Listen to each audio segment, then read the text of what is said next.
Congress is preparing to fast-track the Pacific trade deal, even as many Democrat and Republican lawmakers are complaining they don't know what's in it.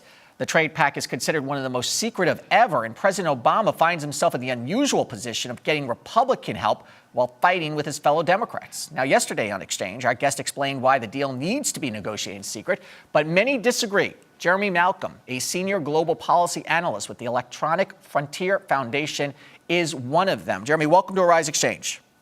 Thanks for having me. All right, so what is the position here that this trade deal should be more open? Because if you do negotiate, you really can't spill all of the details, can you?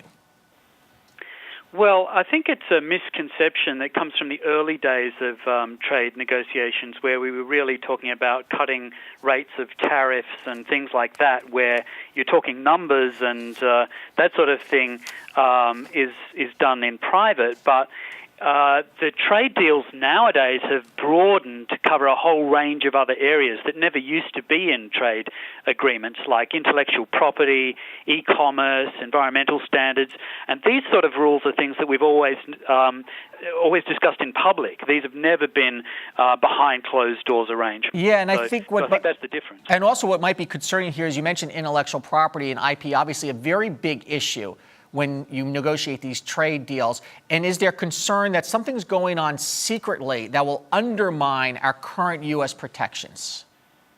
Well, yeah. I mean, the thing is that intellectual property is one of the big sticking points with the other 11 countries that are negotiating with the U.S. Because the U.S. has got a length of copyright protection that's 20 years longer than what many of the other countries have, and a lot stricter enforcement measures. But on the other hand, the U.S. has also got some good things like fair use in copyright, which other countries don't have. And the risk is that some of the U.S. protections could also come under fire by other countries through the mechanism that allows foreign investors to challenge laws in an overseas court. This is the other really controversial part of the deal, which is called investor-state dispute resolution. So although there are benefits for the U.S. in trying to push its laws onto the rest of the world, there are also big risks there that could come back and bite the U.S. in the tail. Jeremy, is it practical, though, that Congress know the details right now? Should it maybe just not do any voting until it could see the whole pact? And is that practical either? Because there's a lot of different contingencies here.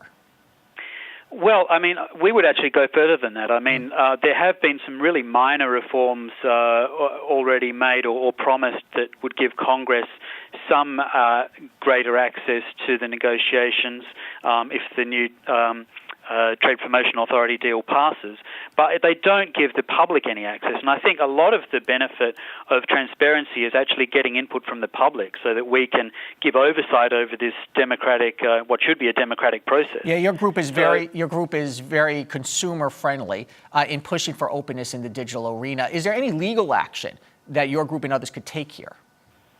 Well, it's an interesting point. I mean, it's difficult to think of legal action that we can use to force greater transparency. What we can do is to point to good examples elsewhere.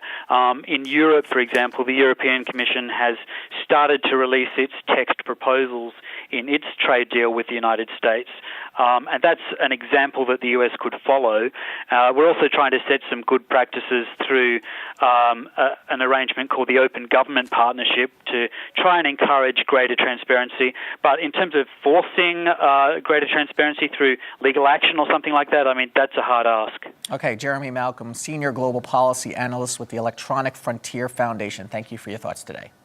You're very welcome.